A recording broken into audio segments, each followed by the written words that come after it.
As soon as Malcolm stepped out of his room into the second-floor hallway, the smell of homemade buttermilk biscuits and sausage gravy hit him. And grits? He couldn't remember tasting grits since his grandma died. He hurried into the bathroom across from his room to brush his teeth and splash some water on face. "Good morning, Aunt Carol," Malcolm called as he hopped down the stairway that led directly into the kitchen. For a second, seeing Aunt Carol stand at the stove, he thought it was his grandma Evelyn. Although Aunt Carol was a few years older, they looked almost identical and were frequently mistaken for twins. They both had been pretty, petite ladies with short, wavy auburn hair and cappuccino-colored skin. But their personalities had set them apart, with Grandma Evelyn having a light, carefree demeanor, while Aunt Carol, as the stereotypical older sister, seemed weighed down by the stresses of life.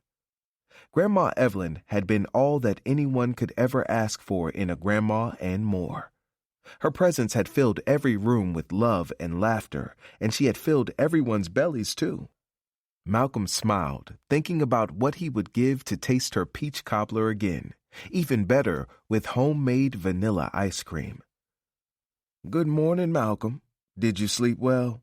Aunt Carol asked, turning toward him and smiling, a red rubber spatula in her hand. "Yeah, mostly, till the rooster woke me up at the crack of dawn." Aunt Carol laughed. "Just like a broken clock, that rooster's right at least twice a day." Aunt Carol motioned for Malcolm to have a seat at the small round kitchen table covered with a red and white checkered tablecloth. "When Herman crows, it's time to get to business. I hope you feel rested because there's plenty of work to do." She walked over to the table and set an empty plate down in front of him.